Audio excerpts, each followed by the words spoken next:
తెలంగాణకు చెందిన మహిళా ఐఏఎస్ అధికారిపై ఓ మీడియాలో తప్పుడు కథనాలు ప్రసారం అవడాన్ని తీవ్రంగా ఖండిస్తున్నట్లు టీపీసీసీ చీఫ్ మహేష్ కుమార్ గౌడ్ పేర్కొన్నారు. వ్యక్తుల ప్రైవేట్ జీవితాలపై చర్చ చేయడం బాధాకరమని అన్నారు. వాస్తవానికి దూరంగా కథనాలు వస్తున్నాయని ఆగ్రహించారు. ఎంతో కష్టపడితే తప్ప మంత్రులు ఈ స్థాయికి చేరుకోరని, అలాంటి వారిపై మీడియా సంస్థలు నిరాధారమైన వార్తలను ప్రచురించడం మానేయాలని విజ్ఞప్తి చేశారు. గాంధీ భవన్లో మీడియాతో మహేష్ కుమార్ గౌడ్ మాట్లాడారు. శ్రీరాముడికి బీజేపీలో సభ్యత్వం ఉందా అని ప్రశ్నించారాయన. రాముడి పేరును వాడుకునే హక్కు బీజేపీకి ఎక్కడిది అని నిలదీశారు. రాజకీయాల్లోకి దేవుణ్ణి లాగడం మంచిది కాదని హితవు పలికారు. ఓట్ల కోసం దేవుణ్ణి వాడుకోవడం సరికాదని చెప్పుకొచ్చారు మహేష్ కుమార్ గౌడ్. నేను వ్యక్తిగతంగా మీ అందరి విజ్ఞప్తి, వ్యక్తుల యొక్క ప్రైవేట్ జీవితాల గురించి ఇలాంటి కథనాలు రావడం అనేది కొంత బాధాకరం. వ్యక్తుల యొక్క ప్రతిష్ట భంగం కలిగే విధంగా కథనాలు రాకుంటే మంచిది. వాస్తవానికి దూరంగా ఈ కథనాలు వస్తూ ఉన్నాయి. ఎన్నో ఏళ్ళు కష్టపడితే కానీ ఒక మంత్రి అయినా, ఒక ఎమ్మెల్యే అయినా, ఒక ఎంపీ అయినా ఆ స్థాయికి రాడు. అన్నేళ్ళు కష్టపడి త్యాగం చేసి ఆ స్థాయికి వచ్చిన వ్యక్తుల మీద నిరాధారమైన ఆరోపణలు చేయడం అనేది మంచిది కాదు. దీన్ని కొద్దిగా తగ్గించాల్సిందిగా మీ ద్వారా మిగతా మిత్రులను విజ్ఞప్తి చేస్తా ఉన్నాను. శ్రీరాముడు పేరు వాడుకునే హక్కు బీజేపీకి ఎవరిచ్చినారు? శ్రీరామచంద్రుడు కొన్ని వేల సంవత్సరాల క్రితం ఉన్నటువంటి భగవంతుడు. మేమందరం ఆరాధిస్తాం. నేను కూడా ఆంజనేయ స్వామి భక్తుడిని. దేవుని రోజు పూజిస్తూ ఉన్నాం. దేవుడి పేరుని రాజకీయాలకు వాడుకునే హక్కు మీకు ఎవరిచ్చారు? శ్రీరామచంద్రుడికి బీజేపీ పార్టీలో సభ్యత్వం ఉందా? వారి పేరుని మీరెలా వాడతారు? యావత్ హిందూ సమాజం యొక్క అభిమాన దేవుడు శ్రీరాముడు, వెంకటేశ్వర స్వామి, శివుడు. యావత్ ప్రపంచంలో హిందూ సమాజం మొత్తానికి ఆ దేవుళ్ళని వేడుకునే ఆరాధించుకునే హక్కు ఉంది. బీజేపీ పార్టీ ఈ హక్కును దొంగలించి వారు పార్టీకి వాడుకుంటా ఉన్నారు దేవుళ్ళని.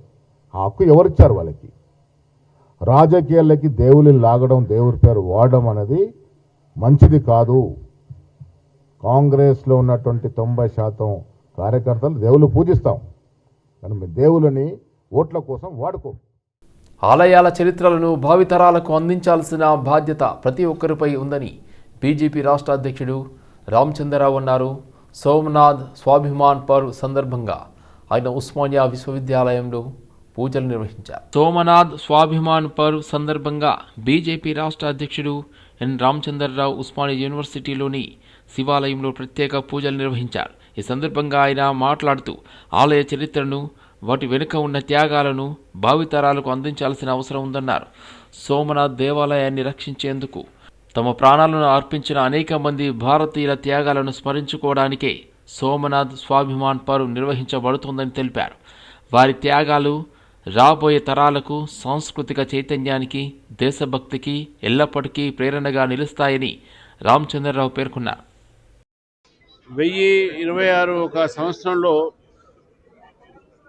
మొహమ్మద్ గజ్నీ అనేటటువంటి ఒక భారతదేశం పైన ఆక్రమణ చేసి సోమనాథ్ దేవాలయాన్ని ధ్వంసం చేసి అక్కడ ఉన్నటువంటి సొమ్ముని అంతా కూడా దోచుకొని వెళ్ళినటువంటి ఒక దుండగుడి యొక్క మన చరిత్ర చదువుతూనే ఉన్నాం.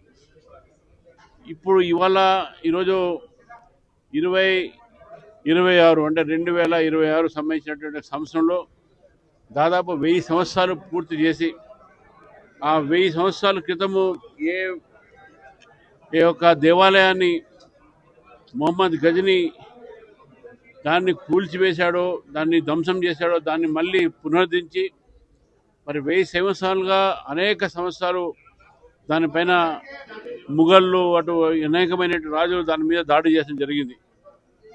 మనపై ఆక్రమించినటువంటి రాజులందరూ కూడా, చంగేజ్ ఖాన్ అతను కూడా, వాళ్ళందరూ ఈస్ట్ నుంచి వచ్చారు. ఇటు ముఘల్స్ వచ్చారు, పర్షియన్స్ వచ్చారు, ఈ దేశం పైన బ్రిటిష్లు వచ్చారు. అనేక రకాలైనటువంటి ఆక్రమణకు మనం కూరైనాం. కానీ సోమనాథ్ దేవాలయం ఒక ప్రత్యేకత ఉన్నది.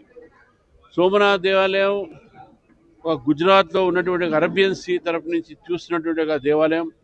మన భారతదేశం ఒక సంస్కృతి ఒక ప్రతీకం. అది శివాలయము శివుడి యొక్క పూజ నిత్యం జరుగుతూనే ఉంటుంది.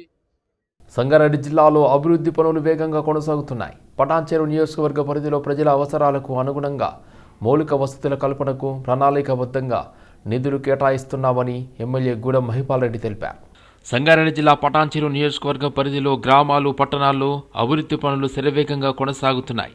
ప్రజల అవసరాలకు అనుగుణంగా మౌలిక వసతుల కల్పనకు ప్రణాళికాబద్ధంగా నిధులు కేటాయిస్తూ అభివృద్ధి పనులు చేపడుతున్నామని పటాన్చెరు ఎమ్మెల్యే గూడెం మహిపాల్ రెడ్డి తెలిపారు. పటాన్చెరు మండలం క్యాసారం గ్రామంలో 30 లక్షల రూపాయల వ్యయంతో చేపట్టనున్న కల్వర్టు నిర్మాణ పనులకు ఇస్నాపూర్ మున్సిపల్ పరిధిలోని లకడారం గ్రామంలో 20 లక్షల రూపాయల ఎస్సీ సబ్ ప్లాన్ నిధులతో చేపట్టనున్న అంతర్గత మురుగునీటి కాలువలు, సీసీ రోడ్ నిర్మాణ పనులకు ఎమ్మెల్యే శంకుస్థాపన చేశారు. పటాన్చెరు మండలంలో భాగంగా ఈరోజు క్యాసారము, లగడారము, జిహెచ్ఎంసీ పరిధిలో గౌతమ్ నగర్లో కొన్ని కార్యక్రమాలు ఇనాగ్రేషన్ చేయడం జరుగుతూ ఉంది. క్యాసారంలో 30 లక్షలతోటి గ్రేవ్యార్డ్ బ్రిడ్జు, అలాగే 20 లక్షలతోటి లకడారంలో డ్రైన్ వర్క్ చేయడం జరుగుతూ ఉన్నది. స్థానికంగా ఉన్న సమస్యలను ఎప్పటికప్పుడు సేకరించి మౌలిక వస్తువులు సమకూర్చడానికి ప్రణాళికలు సిద్ధం చేసుకొని ప్రజలకు ఎక్కడ ఇబ్బంది లేకుండా అభివృద్ధిలో అందరినీ భాగస్థులను చేసి ముందుకు తీసుకుపోవాలనే ఆలోచనతో ఎక్కడ కాంప్రమైజ్ కాకుండా ముందుకు పోవడం జరుగుతూ ఉంది. నియోజకవర్గ స్థాయిలో ఎక్కడ ఎటువంటి సమస్య ఉన్నా కరెంటు కానీ, డ్రైన్ కానీ, వాటర్ కానీ, ఇంకా అనేకమైనటువంటి ప్రజలకు ఉండే సమస్యలు ఎప్పటికప్పుడు పరిష్కరించే మార్గంలో ప్రజల సహకారము, ప్రజాప్రతినిధుల సహకారం తీసుకొని ముందుకెళ్తామని తెలియజేస్తూ సంక్రాంతి పండుగ వేళ పట్టణాల నుండి గ్రామాల బాట పట్టారు ప్రజలు. రంగారెడ్డి జిల్లాలో ప్రయాణికుల రద్దీ భారీగా పెరిగింది. రాజేంద్రనగర్ పరిధిలోని ఆరంఘర్ చౌరస్తా బస్టాండ్ ప్రయాణికులతో కిటకిటలాడింది. సంక్రాంతి పండుగ సందర్భంగా పట్టణాల్లో నివసిస్తున్న ప్రజలు తమ స్వగ్రామాలకు బయలుదేరారు. ఈ క్రమంలో రంగారెడ్డి జిల్లా రాజేంద్రనగర్ సర్కిల్ పరిధిలోని ఆరంఘర్ చౌరస్తా బస్టాండ్ వద్ద ప్రయాణికుల రద్దీ భారీగా కనిపించింది. బస్టాండ్ మొత్తం ప్రయాణికులతో నిండిపోగా ఎలాంటి అవాంఛనీయ ఘటనలు జరగకుండా పోలీసులు పటిష్టమైన భద్రతా ఏర్పాటు చేశారు. అయితే బస్సుల కొరత కారణంగా పలువురు ప్రయాణికులు గంటల తరబడి బస్టాండ్లో నిరీక్షించాల్సిన పరిస్థితి ఏర్పడింది. పండుగకు స్వగ్రామాలకు చేరుకోవాలనే ఆతృతతో ప్రయాణికులు తీవ్ర ఇబ్బందులు ఎదుర్కొంటున్నారు.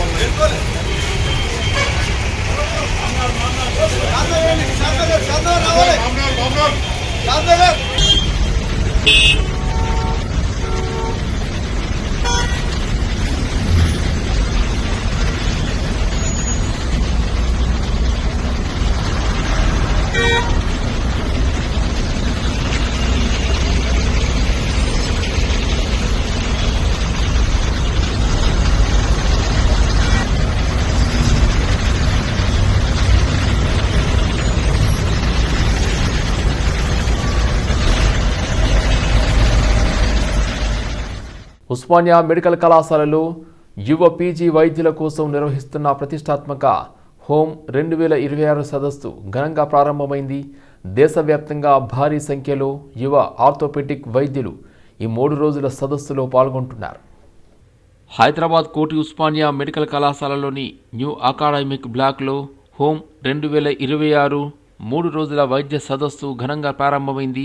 ఉస్మానియా ఆసుపత్రి ఆర్థోపెడిక్ విభాగం ఆధ్వర్యంలో నిర్వహిస్తున్న ఈ సదస్సుకు దేశంలోని వివిధ రాష్ట్రాల నుండి 400కు పైగా యువ ఆర్థోపెడిక్ పీజీ వైద్యులు హాజరయ్యారు.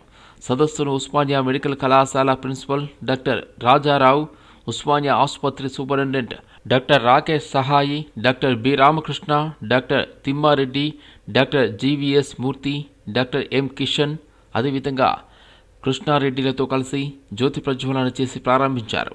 ఈ సందర్భంగా డాక్టర్ రాజారావు మాట్లాడుతూ పీజీ వైద్యులు రోగుల వ్యాధి నిర్ధారణను త్వరితగతిగా గుర్తించి మెరుగైన చికిత్స అందించేందుకు హోమ్ సదస్సు ఎంతగానో దోహదపడుతుందన్నారు. హైదరాబాద్ ఆర్థోపెడిక్ మెడికల్ ఎడ్యుకేషన్ 24వ సదస్సు ఉస్మానియా మెడికల్ కాలేజ్ అకాడమిక్ బ్లాక్లో ప్రారంభోత్సవం చేయడం జరిగింది. ఇది 3 రోజుల ప్రోగ్రాం, 9, 10, 11 జనవరి. ఈ ప్రోగ్రాంలో వివిధ రాష్ట్రాల నుంచి post graduate orthopaedic post graduates వచ్చి వారికి ట్రైనింగ్ ప్రోగ్రాం, వాళ్ళు ఎలా పేషెంట్కి ఎలా పరీక్షలు నిర్వహించాలి, పేషెంట్కి చేసిన పరీక్షల ద్వారా ఎలా డయాగ్నోసిస్ చేయాలి, వీటన్నిటి గురించి సీనియర్ ప్రొఫెసర్స్ దగ్గర నేర్చుకొని వాళ్ళు వృత్తి నైపుణ్యాన్ని పెంపొందించుకొని జీవితంలో మంచి ఆర్థోపెడిక్ సర్జన్గా వృద్ధి చెందడానికి చాలా ఉపయోగపడుతుంది ఈ హోమ్ సదస్సు అని నేను చెప్తున్నాను. వివిధ రాష్ట్రాల నుంచి డాక్టర్ గోపీనాథ్ మీనన్ గారు from Chennai, doctor Sitaramarao from Mangalore, doctor Edward Nazareth from Mangalore, doctor N Mohan Sanjay Gandhi institute Bengaluru, doctor Nagamunendrudu Guntur, doctor Girish Chandra from Pune. వీళ్ళందరూ కూడా ప్రొఫెసర్స్ వివిధ రాష్ట్రాల నుంచి ఈ పీజీ వైద్య విద్యార్థులకు వృత్తి నైపుణ్యాన్ని పెంచుకోవడానికి వాళ్ళ యొక్క టీచింగ్స్, వాళ్ళ యొక్క నోటిఫికేషన్ విడుదల చేయాలని నిరుద్యోగ అభ్యర్థులు దోమలగూడలోని ఏవీ కళాశాల వద్ద భారీ నిరసన ప్రదర్శన నిర్వహించారు. వారు స్థానికులకు ప్రాధాన్యం ఇవ్వాలని, ప్రైవేట్ సంస్థల్లోనూ రిజర్వేషన్ అమలు చేయాలని డిమాండ్ చేస్తున్నారు. దోమలగూడలోని ఏవీ కళాశాల వద్ద నోటిఫికేషన్ విడుదల చేయాలని నిరుద్యోగి అభ్యర్థులు నిరసన ప్రదర్శన నిర్వహించారు. అభ్యర్థులు ఏవీ కళాశాల నుండి పెద్ద సంఖ్యలో ప్రదర్శనగా బయలుదేరి తమ డిమాండ్లను అధికారులకు తెలియజేశారు. వీరు మంత్రి శ్రీధర్బాబు చేసిన వ్యాఖ్యలను కూడా విమర్శించారు. ప్రైవేట్ ఉద్యోగాల విషయంలో స్థానికులకు ప్రాధాన్యం ఇవ్వకపోవడం సిగ్గుచేటు అని అభ్యర్థులు పేర్కొన్నారు. అవసరమైతే ప్రైవేటు సంస్థల్లోనూ స్థానిక రిజర్వేషన్ అమలు చేయాలని వారు డిమాండ్ చేశారు. ఈ నిరసనలో భాగంగా స్థానిక ప్రజలు, విద్యార్థులు సంఘటితంగా పాల్గొన్నారు. ఎంప్లాయీలకు ఇలా నేర్పిస్తున్న ఒకే ఒక మాట లకారంతో మాటలు, పూర్తి పురాణాలు. ఈ 2 సంవత్సరాల కాలంలో ఈ కాంగ్రెస్ పార్టీ వచ్చి డ్యామ్ కట్టిందా, స్కూల్ కట్టిందా, ఏం చేయరు. త్వరలో త్వరలో త్వరలో అని చెప్పుకుంటూ నిరుద్యోగులను నిండా ముంచే ప్రయత్నం చేస్తారు. ఇలా మా వెనకాల బీఆర్ఎస్ సిగ్గుండాలి ఆ మాట చెప్పడానికి. మా వెనకాల అంతో కొంత కాంగ్రెస్ పార్టీ ఉంటుంది. ఎందుకంటే వీళ్ళందరూ కాంగ్రెస్ పార్టీ కోసం పనిచేసిన వ్యక్తులే, వీళ్ళందరూ పశ్చాత్తరం చేసిన వ్యక్తులే. ఇలా ఏం కోరుకుంటాం? 2 లక్షల ఉద్యోగాలు మీరు చెప్పారు కదా, ఈనాడు, సాక్షి అన్ని పేపర్లో కోట్లు పెట్టి అడ్వర్టైజ్మెంట్ ఇచ్చారు కదా, మీరు ఎక్కడ పోయినాయి? ఆ మాటలు ఎక్కడ పోయినాయి? జాబ్ క్యాలెండర్ అని ఇచ్చేవాడు ఒక ఆయన అంటాడు, ఒక ఆయన ఆలోచిస్తా ఉంటాడు, ఒక ఆయన 70 అంటాడు, ఓ లడ్డు వేల మాట్లాడుతారు. ఇలా మాట్లాడుతారు. ఇలా మంత్రులకు ఒక మాత్రం తెలుసుకొని మాట్లాడండి. తెలుసుకొని మాట్లాడితే మీ మంత్రి మండలి కానీ మీ ముఖ్యమంత్రి కానీ ఉంటాడు. తెలుసుకోకుండా మాట్లాడితే మాత్రం రాబోయే రోజుల్లో కాంగ్రెస్ పార్టీ పతనం, ఇంకోటి నిరుద్యోగుల నుంచి భారీ ఎదురు దెబ్బ తీసుకుంటుంది. మాకు గనక జాబ్ క్యాలెండర్ 2 లక్షల ఉద్యోగాలు ఇవ్వకపోతే రాష్ట్రంలోని అన్ని జిల్లా కేంద్రాలుగా యూనివర్సిటీని ఆసరా చేసుకొని ఈ ఉద్యమాన్ని ముందు తీసుకెళ్తాం. తెలంగాణలో ముల్కీ ఉద్యమం, 69 ఉద్యమం ఎలా సాగిందో ఈ కాంగ్రెస్ పార్టీ ఎట్లా అణచివేసిన అందరికీ తెలుసు. ఎందుకంటే ఈ నిరుద్యోగులు అందరినీ పొట్టబెట్టుకున్న పార్టీ ఏదో ఉంటే అది కాంగ్రెస్ పార్టీ గతంలో చేసింది. ఇలా 9 మంది నిరుద్యోగులు చచ్చిపోయినా కూడా ఏ మాత్రం సోయి లేదు. మరి అన్నం తింటుర్రో, గడ్డి తింటుర్రో, మీ పిల్లలకు అట్లా అన్యాయం చేస్తే ఊరుకుంటారా? మీ పిల్లలకు పెళ్లిళ్ళు కావాలి, అన్నీ కావాలి. మాకు మాత్రం నోటిఫికేషన్ వద్దు, పెళ్లిళ్ళు కావద్దు. ఇలా బట్టి విక్రమార్కుడికి పెళ్లి అయిపోయింది. సంక్రాంతి పండుగను పురస్కరించుకుని ఉప్పల్ నియోజకవర్గ నాచారం రాఘవేంద్ర నగర్లో ముగ్గుల పోటీలు నిర్వహించారు. హైదరాబాద్ నాచారం రాఘవేంద్ర నగర్లో ఉప్పల్ బీజేపీ మహిళా మోర్చా కన్వీనర్ అంబాల అనితారెడ్డి సమక్షంలో నాచారం డివిజన్ ప్రధాన కార్యదర్శి ఉదయ్ కిరణ్ రెడ్డి ఆధ్వర్యంలో సంక్రాంతి పండుగ సందర్భంగా మహిళలకు ముగ్గుల పోటీలు నిర్వహించారు.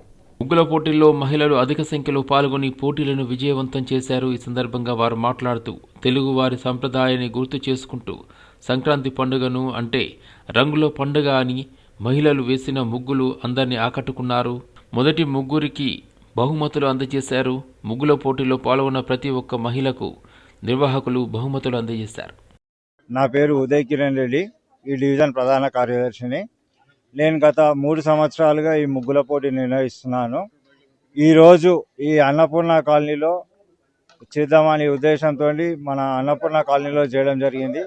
ఈ కాలనీ వాసులు అందరూ నాకు మంచి సపోర్ట్ ఇచ్చి, ప్రోత్సాహం ఇచ్చి, నాకు మంచి సహకరించి ఇంత మంచిగా విజయవంతం చేసినందుకు నా యొక్క ధన్యవాదాలు తెలియజేస్తున్నాను. ఇక అందరు మంచి చేసిరు, కాకపోతే ఇక ఎవరికో ఒకరికి ఫస్ట్ ప్రైజ్ ఇవ్వాలి కాబట్టి ఇక మిగతా వాళ్ళు బాధపడొద్దు. కాకపోతే చాలా మంచిగా ఉన్నాయి అందరివి కూడా. ఎవరు డిసైడ్ చేయాలన్నా కూడా మాకు కూడా సరిగా అర్థం కావట్లేదు. నా పేరు అనితా పద్మారెడ్డి, ఇక్కడ కంటెస్టెడ్ కార్పొరేటరు మరియు ఉప్పల్ అసెంబ్లీ మహిళా మోర్చా కన్వీనరు. మహిళల గురించి సంక్రాంతి సాంప్రదాయం గురించి మేము ఇక్కడ ముగ్గుల పోటీ నిర్వహించడం జరిగింది. దీనికి 35 మంది 40 మంది దాకా పార్టిసిపేట్ చేయడం జరిగింది. దానిలో భాగంగా ఫస్ట్, సెకండ్, థర్డ్ ప్రైజ్ ఇవ్వడం, మరి ప్రతి ఒక్కరికి కూడా పార్టిసిపేట్ చేసిన వాళ్ళందరికీ కూడా గిఫ్ట్లు ఇవ్వడం జరిగింది. దాంతో ఇక్కడ కాలనీ వాళ్ళు, అన్నపూర్ణ కాలనీ, రాఘవేంద్ర నగర్, ఇక్కడ మన రాఘవేంద్ర నగర్ కాలనీ వాళ్ళందరికీ కూడా పేరు పేరున ధన్యవాదాలు. అందరూ కూడా మంచిగా పార్టిసిపేట్ చేసి సంక్రాంతి ముగ్గులు వేయడం జరిగింది. వాళ్ళందరికీ సంక్రాంతి శుభాకాంక్షలు తెలియజేస్తూ